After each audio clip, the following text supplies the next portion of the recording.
Amigos, ya estamos aquí de regreso en su programa Aprendiendo a Vivir Mejor.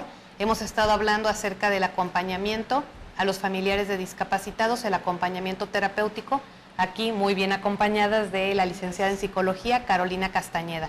Tenemos una cápsula que preparamos para ustedes, el equipo de producción se dio a la tarea de prepararnos algo interesante para que también lo podamos ver en este programa y después seguirlo comentando con Carolina. Vamos a ir a ver esta cápsula y enseguida volvemos.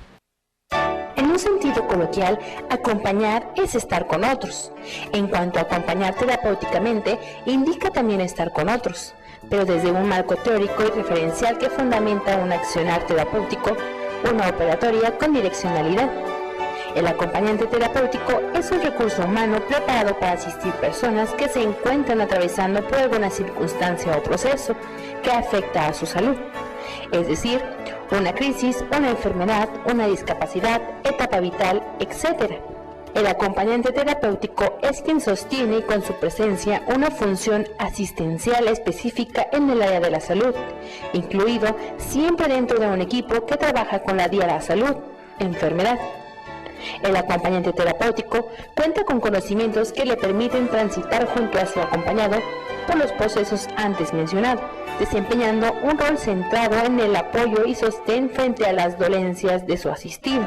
El acompañamiento terapéutico implica la apertura de otro espacio más al servicio del paciente y su familia, que ofrece una presencia terapéutica en lo cotidiano de las actividades de quien padece.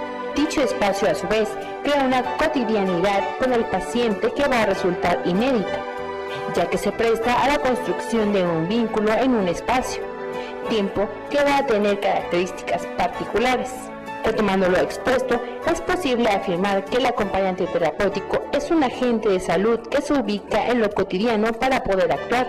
De este modo, es capaz de operar lo subjetivo, lo vincular, lo comunitario y lo social. Es oportuno indicar que apunta a contener en forma empática al paciente y a su familia. Otorga escucha, contención, apoyo y comprensión psicológica de los procesos por los que atraviesa el paciente como sujeto y como miembro de un grupo. La posibilidad de brindar apoyo, así como los posicionamientos del acompañante, son contenidos con lo profesional actuante. El carácter de este abordaje es flexible. Por ello, comprende la posibilidad de implementar propuestas, estímulos y adecuaciones. Además, el AT interviene, modera, induce, evita, programa, implementa la medición, limita, etc., con el propósito de otorgar entidad terapéutica a su trabajo. Por todo lo expuesto hasta aquí, es apropiado señalar que el servicio se desarrolla y configura según la problemática del paciente, las características sociofamiliares, el momento del tratamiento, los objetivos del mismo y el o los lugares en donde se lleva a cabo. Una de las características de este recurso terapéutico es que en todos los casos propone e incita a la realización de actividades positivas como la apertura de espacios y contextos de interacción, apropiación del ocio, actividades recreativas y lúdicas, etc., apuntando en todos los casos a mejorar la calidad y estilo de vida. De lo antes mencionado, se desprende que la labor de acompañante terapéutico se adapta a las características, necesidades y situación de cada paciente. Por ello, se desempeña en los distintos ámbitos en donde se encuentra el sujeto de atención, ya sea en el domicilio, en la vía pública o en instituciones. Una de las tareas del acompañante terapéutico es oficiar de sostén para que el paciente pueda mantener su atención dentro de la familia, la comunidad y el ámbito social. Además, desempeña un rol activo para que el paciente pueda conservar las actividades vinculadas con lo laboral y lo educativo. También coopera con la realización de tareas que promueven el desarrollo del lazo vincular social. Vale destacar que los acompañantes terapéuticos no enseñan, no formulan demandas al paciente, no se ubican en lugares de saber poder, no se ofrecen como modelo de salud, no piden que el paciente asocie, etc.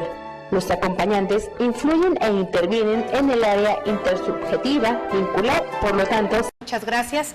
Y bueno, aquí tenemos otra llamada, saludan a Carolina, nos dicen que es una psicóloga excelente y claro que lo sabemos. Fátima Corona, mamá de Diego Fernando García del CRIT. Muy bien, muchas gracias. Sí, claro que sí. Bueno, pues aquí en Aprendiendo a Vivir Mejor, lo que queremos es lo mejor para usted y evidentemente pues tener gente como tú tan preparada es un honor para nosotros, Carolina. Muchas gracias. Y bueno, me gustaría que platicáramos un poquito acerca de, bueno, una discapacidad adquirida, ¿tiene un acompañamiento igual a una discapacidad de nacimiento? Pues más bien te podría decir que todos son diferentes. La verdad es que el acompañamiento es adecuado a cada caso, ni siquiera te podría decir a cada discapacidad, sino a cada caso porque cada familia es muy diferente. Sí hay algunas diferencias entre una discapacidad de nacimiento y una adquirida, pero es algo muy subjetivo, ¿no? A veces los papás de niños que tienen a sus hijos con discapacidad de nacimiento dicen, híjole, yo creo que debe ser mucho más fuerte haber conocido a tu hijo sin discapacidad y que luego la adquiriera, debe ser tremendo. Y los otros papás dicen, híjole, es que debe haber sido tremendo tenerla de nacimiento. Entonces es algo muy subjetivo. Claro. Y puede ser muy doloroso, es más bien como algo individual. Muy bien. También hablábamos acerca de que la discapacidad, no se da nada más en la adquirida, en los niños chiquitos, ¿no? Si se puede ir dando conforme va pasando la vida, ¿no? Claro. Por ejemplo, en una persona adulta, cuando pasa una situación de discapacidad, ¿cómo se maneja el acompañamiento? Vamos a suponer que la mamá tiene un accidente y entonces queda discapacitada a partir del accidente. Y tenía una vida regular, en donde ella se hacía cargo de los hijos, el papá del trabajo. ¿Qué pasa? ¿Cómo se da ese acompañamiento? Pues básicamente es el mismo proceso de duelo, digamos, en cuanto a lo teórico. Claro que imagínate una persona que ya tiene un rol social, incluso por ser el padre, el proveedor, o la madre la que se encarga de todo, y de pronto adquiere una discapacidad, pues es acompañar en la pérdida, es decir, la pérdida del rol que ya había adquirido, que estaba acostumbrado, y entonces necesitamos ayudar a la familia a reestructurarse y reorganizarse para que las funciones que cubría la persona que adquiere la discapacidad ahora sean repartidas, y entonces la persona también tiene que resignificar su lugar en la vida, su lugar en la familia, y es un proceso muy interesante porque entonces si ya no soy la que hace todo en la casa, entonces ahora ¿quién soy yo? ¿O quién puedo ser? Entonces necesitamos reenfocar el sentido de tu lugar en la familia y en general en la vida. Claro, muy bien. Y entonces, por ejemplo, cuando tenemos una discapacidad de esta naturaleza y el acompañamiento se da de una manera, como nos lo acabas de platicar, ¿qué diferencia hay entre una familia que sí opta por un acompañamiento y una familia que no lo hace? Pues sí es importante, sí es una diferencia grande porque la verdad es que una persona que no pide ayuda pues lleva la carga sola, ¿no? O una familia que no pide ayuda lleva la carga sola. Hay familias que son muy resilientes, ¿no? Y pueden sobrellevarlo solos y salen adelante y perfecto, pero hay gente que no. Hay gente que sí, o la mayoría necesitamos que nos señalen cuáles son nuestras capacidades, cómo, por dónde podemos irnos, y entonces las que no reciben un acompañamiento tardan más tiempo en salir adelante o es mucho más doloroso el proceso, porque además no lo estás hablando con alguien, no tienes como una orientación para dónde me voy, que ciego, que no, que está bien, que está mal, y no porque el psicólogo te diga que está bien y que está mal, sino porque tengo un espacio de reflexión para poder decidir, para poder hablar. Entonces un psicólogo o un acompañante pues te ayuda a sobrellevar el proceso, a que te sea más ligero y además a que encuentres vías de solución mejores.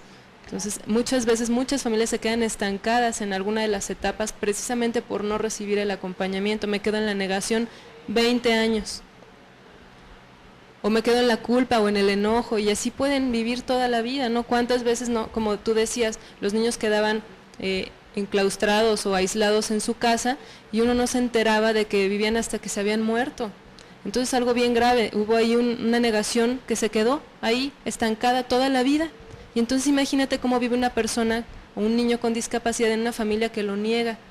Entonces sí es algo sumamente grave, y si pueden tener un acompañamiento es claro que mucho mejor. Totalmente.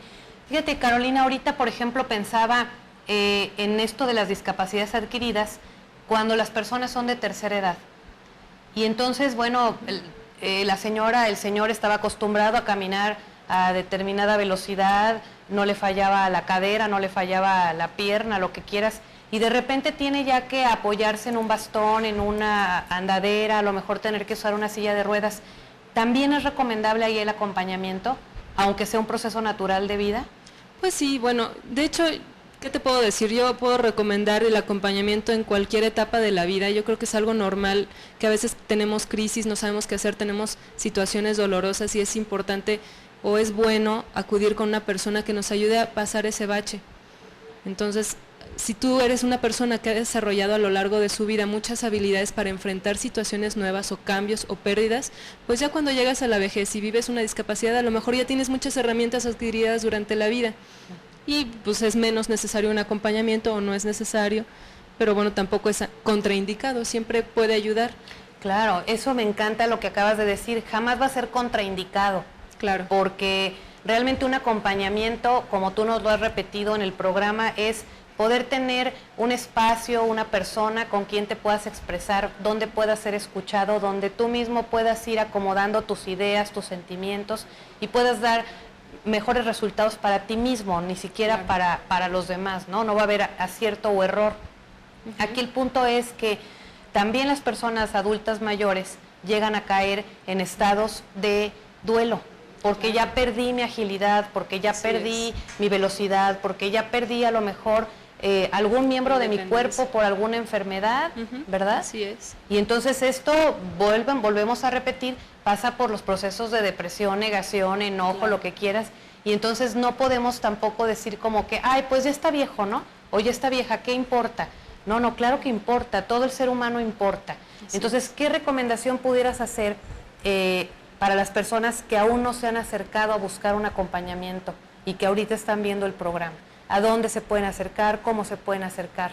Siempre puede haber alguna institución, ahorita mencionábamos de San Juan Bosco, Familia Unida, pedir la recomendación de cualquier amigo que sepa que hay algún psicólogo.